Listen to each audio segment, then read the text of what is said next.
What up with the people? My name is Sylvester Jr. and this is Culture by Sylvester, Conversations with My Father. Y'all ready for another get out? This one, I'm gonna step on some toes. With this one, but I just gotta keep it a whole dollar with you, man. No, I didn't see it, right?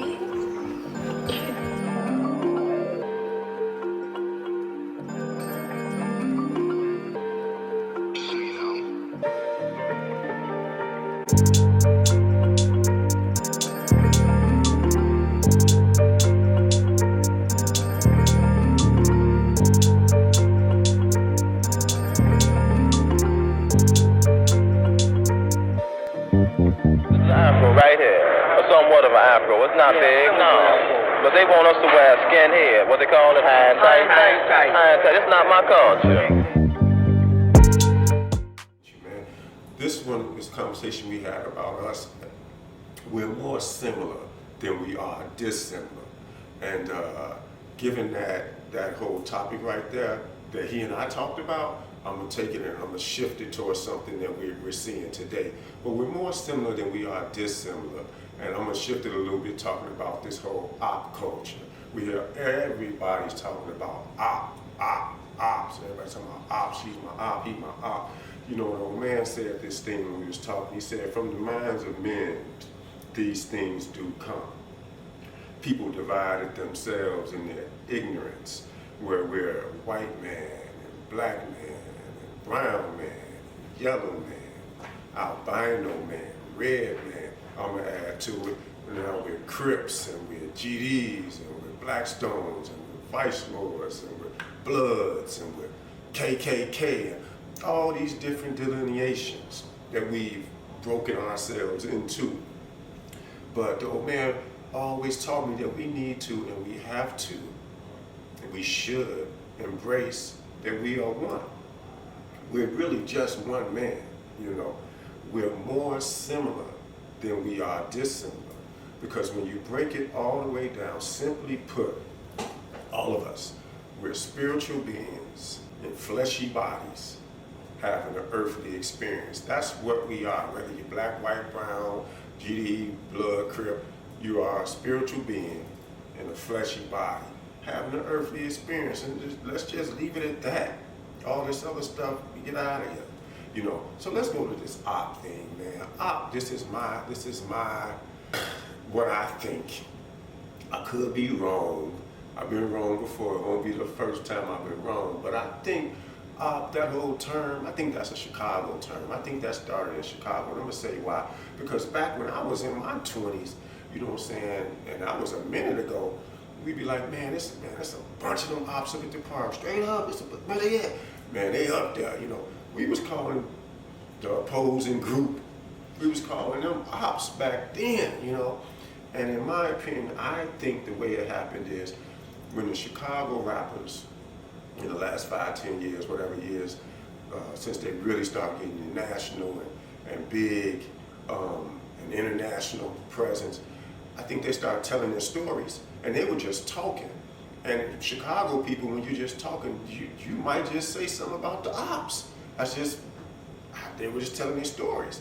And I believe that people who are outside of this area begin to hear that. I was like, ooh, ops, ooh, that's cold, you know. And then it's catchy, it caught on, and it became a national phenomenon, an international phenomenon. I saw stuff on some of the social media platforms, people over in Europe, you know what I'm saying, talking about ops, and people over in, you know, places you would never think they'd be talking about ops, they'd be saying ops now. So I think that's a Chicago term that just spread because of technology, you know. I mean, stuff goes viral and, you know, records, and that's what it is. But I don't like the term. I don't like it at all, because the whole term, the whole mentality behind ops is adversarial. It's a confrontation. It's saying opposing groups, opposites. It breeds contempt, and it breeds, you know, a confrontation, some conflict. And I am at the state in my life where I'm trying to be anti-confrontation, anti-conflict, you know. So I don't like it. I'm not with it. It's bad for the people. It's bad for our community. It's bad for your survival, for your longevity. So like within your community, we have people within a 3-block radius. Like in Chicago, it could be a block radius. You talking about he your op. Man, you in the same community. Y'all the same people. Look at you. He got dreads, you got twists. You know what I'm saying? He got on skinny jeans, you got on skinny jeans. Jordans, whatever he went, you listen to Moneybagg Yo, he listened to Lil Baby, Y'all like the same type of girls. You blow back, he blow back. You drink Henny, he drink Tito's.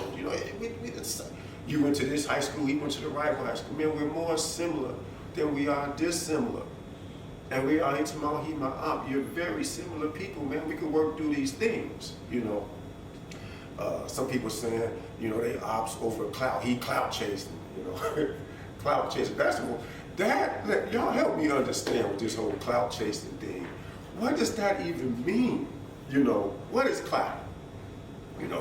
I got news for you. Don't nobody even know you. You're not that popular. So think about it. Outside of your little zip code, outside your zip, you in 60643, you in 60617, wherever you at. Outside of that is what? 200-300 people that know you. Don't nobody know you, man. Nobody. Let me tell you what clout is. Look, people know LeBron James. They know him all around the world. He's got clout. Barack Obama, Steph Curry, Jay-Z, Drake. People know them. Don't nobody know you, man. Stop with this clout. You don't have any. Okay, let's just get that there. Even with the whole money thing, you fighting over money. What money? What you got? 20, 30 grand, 50 grand, 200 grand. You got 250 grand? Okay. That ain't no money compared to how people really getting down out here in this world. We're gonna talk about how us as a community can get down at that level too. But right now, man, we fighting and opping over 2 broke people. Both of y'all. Man, everybody ain't broke, but most of the people who talking about they ops, you broke and don't nobody know you. So stop. You know what I'm saying? I'm making a joke out of it, but I'm really serious about it. But like the old man would say, man, it's time to change our minds and change our hearts and change the perceptions of how we see each other. We can and should begin to exude emotions of unity. There was a time in our community when unity was not foreign. It was like we were unified. Y'all see the videos, the shots back in the 50s and the 60s, when people was going through the civil rights and all, they were unified, and people, to talk about that's old times and everything, but it is because of them that, we ain't out here getting strung up, and, we can vote, and we have a lot of pleasures in life we didn't have because of those unified people, and we need to begin to exude those type of emotions again, because we coming at the family, us within the community, that it really is a family, and we're being disjointed, It's really tripped out. We got you and your op, y'all live 3 blocks apart. And the funny thing is, your grandmama and his grandmama go to the same church. You know what I'm saying? They got both of y'all on the same prayer list.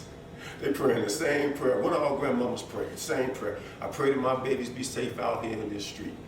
They praying the same prayer that your babies don't get caught by the boogeyman. And here it is. It's you. You the one. Sister Johnson and Sister Jenkins, they in the same choir. And they praying the same prayer. And y'all grandkids the ones trying to get at each other. Man, we're more similar than we're dissimilar. We're more connected than you would even, well, you do know. We're just ignoring it. So we can do better at that. Someone once said that God is answering prayers of your great-great-great-great-grandma back in the 1800s. She was praying a prayer. Once you speak a word out into the atmosphere, that word takes life. That word it takes life. It's live now. God is answering those prayers now. They would pray that their children's children wouldn't have to go through what they're going through. My old man said that we are the hope and dream of the slave. Us today, they hoped and dreamed that we would have what we have right now.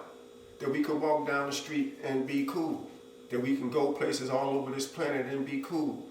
You know what I'm saying? And the old man said that we shall be free because we have more work to do.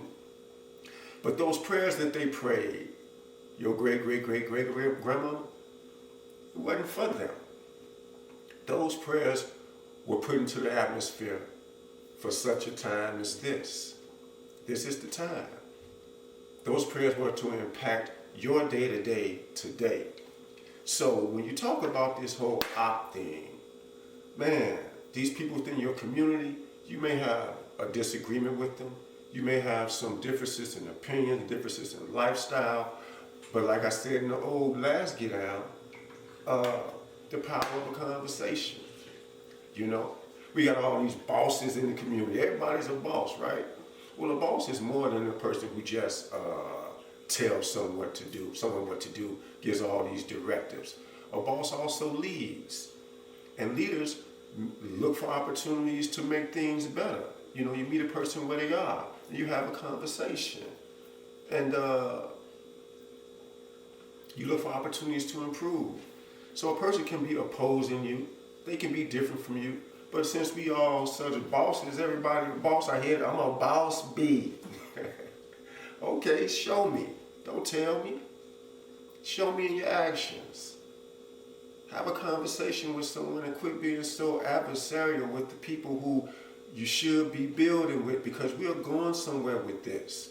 That's what this whole get down thing I'm talking about, this whole conversations with my father, this is a starting point for me at least to begin to reach out to the community so that we can begin to galvanize a little more and build. But we need everyone, even people who today consider themselves ops. We can't be ops and go nowhere. So we got to work through it. We got to be more creative. We got to be bigger than what we've been, because it's detrimental to the community. And that's pretty much it, man. We're more similar than we are dissimilar. Look around. He's not your op. She's not your op. Let's change the meaning of op. As opposed to it being the opposition, it's an opportunity. Every time you see an op, there's an opportunity to change that situation. Make it better. Now what you gonna do about it? You're a civilized, intelligent being, right? I don't know too many of you who say that you're not intelligent. Some people say I'm a fool, I'm dumb. But most of us, we consider ourselves civilized, intelligent beings. So show it. Prove it. Let me see what you got. I know you can do it. It's just a matter of changing your mind's direction, changing your perception of how you view opposition versus opportunity. That's what it is, man. Let's get it. Hey, follow me on IG at culture_by Sylvester. That's CUUULCHA_by Sylvester. Again, that's C3UsLCHA_by Sylvester. You can also find me on YouTube at Culture by Sylvester. I have shorts there, and you're going to also see, you can find this very conversation on YouTube at Culture by Sylvester. Hey man, it's been one. I really enjoyed talking to you, and I hope you don't just, hear it but don't hear it. Hear it but don't listen. But take heed to some of the stuff I'm saying, man. I'm coming from my heart for real. Man, as my old man used to say, until next time, to be continued. Over and out. Like I like to say, much love, much respect. Revolutionary salute. It's been a while.